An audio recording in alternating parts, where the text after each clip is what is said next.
कहानी के शुरू में हम एक बूढ़े आदमी को देखते हैं जो अलग अलग तरह की घड़ियां बनाया करता था। उसने एक काफी बड़ी पेंडुलम घड़ी भी बनाई हुई थी और साथ ही साथ यहाँ पर बहुत सारी घड़ियों को बना हुआ देखते हैं। अगले सीन में हमें एक कार एक्सीडेंट को होते हुए दिखाया जाता है जिसमें बैठे हुए लोग फौरन से मर गए थे। वहाँ पर एक फोन भी था जिस पर एक छोटी बच्ची की आवाज आ रही थी। इस बच्ची की आवाज और कार एक्सीडेंट के बारे में हमें कहानी में आगे जाकर पता चलेगा। कुछ सालों बाद हम देखते हैं एक घड़ियों वाली दुकान को जहाँ पर दो आदमी घड़ियों को उठाकर दुकान में रख रहे थे। वहीं पर वो बड़ी पेंडुलम घड़ी भी थी जो उस बड़े आदमी ने बनाई थी जिसको हमने कहानी के शुरू में देखा था। अचानक से वो घड़ी खुद से चलने लगती है। उसमें टाइम और डेट खुद से बदल रहे थे। उसके बीच में एक बल्ब भी लगा हुआ था जो खुद से जलने लगा था। इस घड़ी के पास अजीब सा साया भी था। इसके बाद दीक्षा नाम की लड़की जो अपने हस्बैंड के साथ अपने नए घर में शिफ्ट हुई थी। दीक्षा के मॉम डैड की मौत हो चुकी थी और उनके गम से इसके दादा दादी भी मर गए थे। पर मरने से पहले दीक्षा के दादा ने अपनी सारी जायदाद को उसके नाम कर दिया था। दीक्षा अपने घर में आकर बहुत खुश थी। यहाँ पर हमें एक और बात पता चलती है। दीक्षा म्यूट थी यानी कि वो गूंगी थी, वो बोल नहीं सकती थी। इसके दादा ने इसके नाम जायदाद तो कर दी थी पर उस जायदाद के पेपर्स अभी तैयार नहीं थे। वो अपने नए घर में आकर बहुत खुश थी। एक दिन इसके लिए एक पार्सल आता है जो शायद किसी ने इनके लिए तोहफा भेजा था, लेकिन इस पार्सल में जो भी था वो नॉर्मल नहीं था क्योंकि इसके अंदर आते ही घर में जो टेम्पल मंदिर था उसमें जो दिया जला हुआ था वो बुझ जाता है। पर दीक्षा इस बात को ज्यादा सीरियस नहीं लेती क्योंकि उस वक्त खिड़की खुली हुई थी। ये सोचती है हवा की वजह से शायद ऐसा हुआ होगा। रात को दीक्षा के घर की जितनी भी घड़ियां थी वो सब एक ही वक्त बता रही थी जो काफी अजीब बात थी और वक्त था 11:05 कुछ सेकंड का। तभी घर की सारी लाइट्स जलने बुझने लगती हैं। अगली सुबह दीक्षा के हस्बैंड युवान का दोस्त इनके घर पर आता है।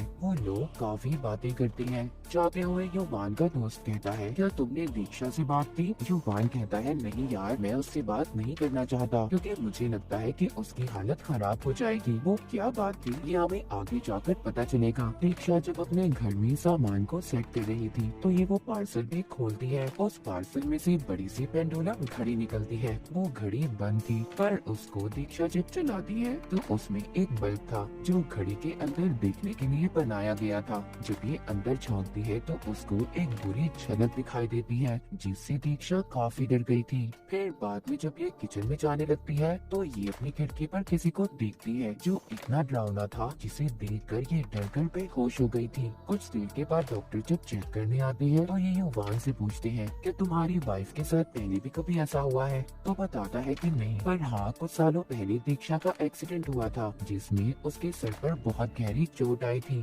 जिससे उसने अपनी आवाज को भी खो दिया था और अपनी कुछ यादों को भी भूल गई थी। डॉक्टर दीक्षा को दवाई देकर चले जाते हैं पर जाते हुए डॉक्टर कहते हैं तुम्हें अपनी वाइफ का ख्याल रखना होगा और हो सकता है कि अगर दोबारा उसके साथ कुछ ऐसा हुआ तो तुम्हारी वाइफ पैरालाइज्ड भी हो सकती है जिसके बाद वो चल फिर भी नहीं सकेगी। रात को जब ये दोनों सो रहे थे तो दीक्षा के सपने में एक औरत आती है जहाँ पर वो एक्सीडेंट को भी होता हुआ देखती है जिसमें एक लड़की को एक आदमी लेकर जा रहा था, लेकिन वहाँ पर एक औरत थी जो तड़प रही थी और अपना हाथ भी मदद के लिए उठा रही थी। तभी दीक्षा को होश आता है। उसके पास एक औरत का भूत था जो उसको कहीं पर ले जा रही थी। वो एक सुनसान जगह थी जहाँ पर बहुत सारा धुआं था। दीक्षा की आंखें भी अचानक से सफेद हो गई थी। वहाँ पर वही घड़ी भी थी जिसे दीक्षा ने पार्सल से निकाला था जो उसके घर में थी। उस पर कोई गायब चीज हमला कर देती है। तभी दीक्षा डर से जाग गई थी और हमें यहाँ पर पता चलता है कि वो ये सब कुछ अपने सपने में देख रही थी, पर फिर भी वो खुद को संभाल कर दोबारा से सो जाती है। लेकिन अगले ही पल दीक्षा की खिड़की के बाहर किसी औरत को देखती है जो काफी डरावनी लग रही थी।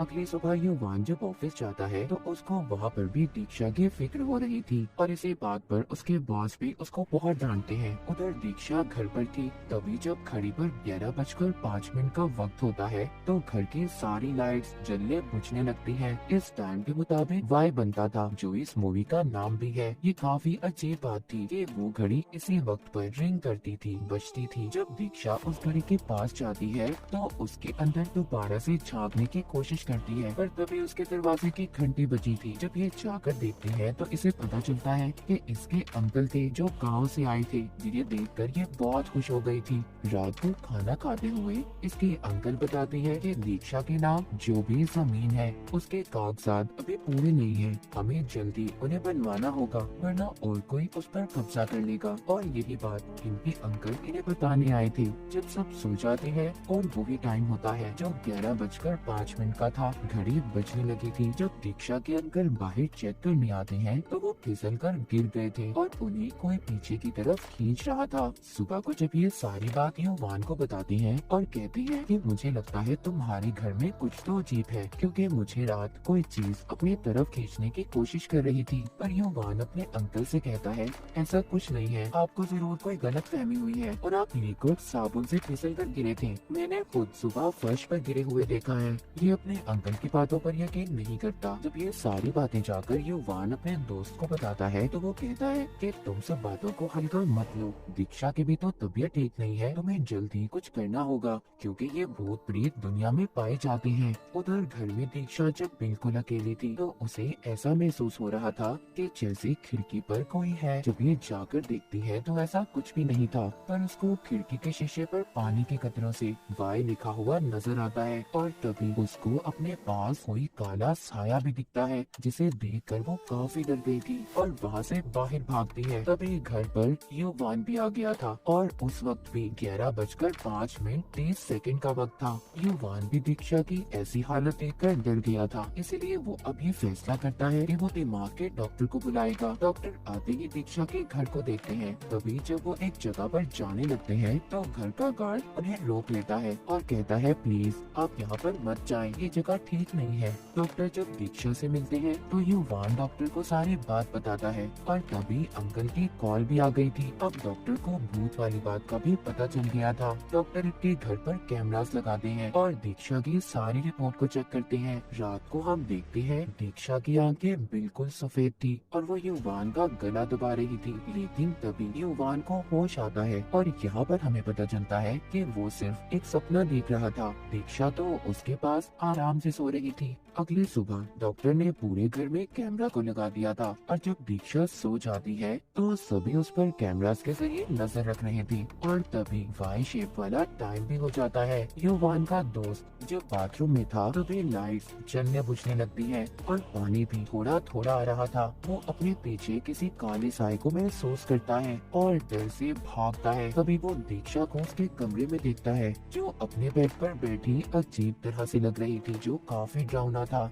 अब युवान अपने घर के सारे स्विच को दिखाता है जो सच में खराब थे। वो बताता है कि यही वजह है मेरे घर की लाइट्स जलती बुझती है। वो अपने दोस्त और डॉक्टर को ये कह रहा था कि भूत प्रेत वाली ऐसी कोई बात नहीं है। डॉक्टर कहता है जो भी तुम्हारे घर में चल रहा है कुछ न कुछ दीक्षा से जरूर जुड़ा हुआ है। अब यहाँ पर युवान अपनी और दीक्षा की कहानी बताता है। कहता है कि हम दोनों ऑर्फनेज में रहा करते थे। मेरा तो इस दुनिया में कोई नहीं था। मैं और दीक्षा एक दूसरे के बहुत अच्छे दोस्त थे, पर दीक्षा के मॉम डैड थे। दीक्षा उनकी शादी से पहले पैदा हो गई थी, इसलिए उन्होंने लोगों के डर से उसे अपने साथ नहीं रखा था। पर दीक्षा के मॉम डैड जो असल थे उन्होंने शादी कर ली। काफी साल हो गए थे, उनके पास बच्चे नहीं थे, इसलिए वो दीक्षा को वापस लेने आ गए और तभी दीक्षा उनके साथ चली गई थी। हमारी फोन पर बात होती रहती थी। एक दिन उसने मेरे बारे में अपने मॉम डैड को बताया। वो मुझसे मिलने आ रहे थे, तभी कार एक्सीडेंट में उनकी मौत हो गई, पर दीक्षा बच गई थी। और ये वही एक्सीडेंट था जो हमें कहानी के शुरू में दिखाया गया था।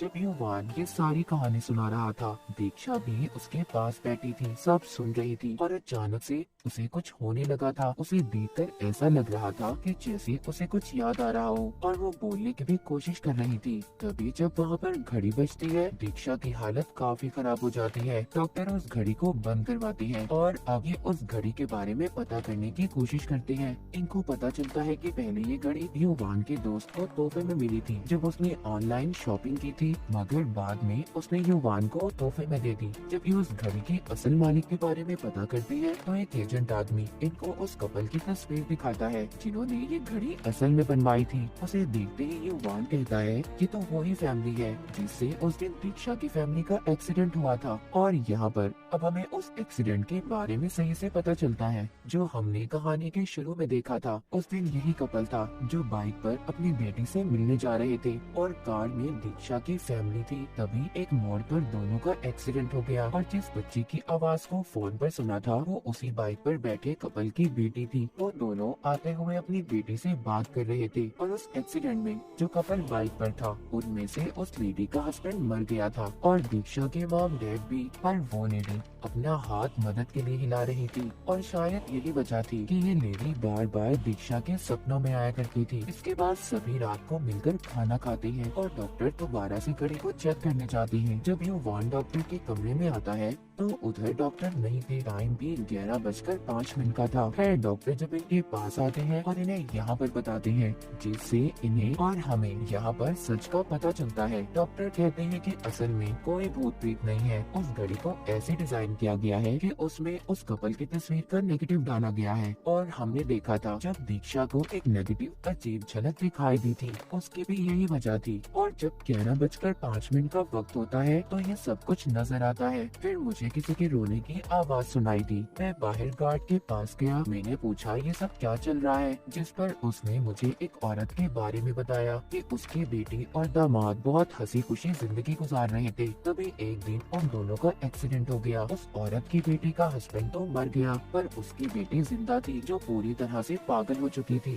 वो बार बार अपने हस्बैंड की कब्र पर जाती थी, कभी यहाँ तो कभी वहाँ। और जो दीक्षा को खिड़की पर साया नजर आता था वो इसी औरत की बेटी का था। डॉक्टर बताते हैं कि भूत प्रेत कुछ नहीं है यहाँ। और हाँ, आज रात उस औरत की बेटी मर गई। गार्ड उसको दफना कर आ रहा था और वो औरत इसीलिए रो रही थी। तो ये घड़ी उसी कपल की थी जिनका एक्सीडेंट दीक्षा की गाड़ी से हुआ था। और 11:05 को सेकंड पर ये घड़ी इसलिए बोलती थी क्योंकि इस वक्त पर उस कपल की बेटी पैदा हुई थी, इसलिए उनके लिए ये स्पेशल टाइम था। और उस बुरे आदमी से इस कपल ने ये घड़ी बनवाई थी जिसको हमने कहानी के शुरू में देखा था। अगले सीन में दिखाया जाता है सब कुछ ठीक हो चुका था। डॉक्टर भी वापिस से अपने घर आ गए थे। दीक्षा और युवान उस औरत के साथ उसकी बेटी की कब्र पर जाते हैं और उसकी नवासी यानी कि जो उसकी बेटी की बेटी थी उसको गोद ले लेते हैं। डॉक्टर जब अपने घर पर थे तो सभी वीडियोस को चेक कर रहे थे और साथ ही साथ डिलीट भी कर रहे थे। लेकिन तभी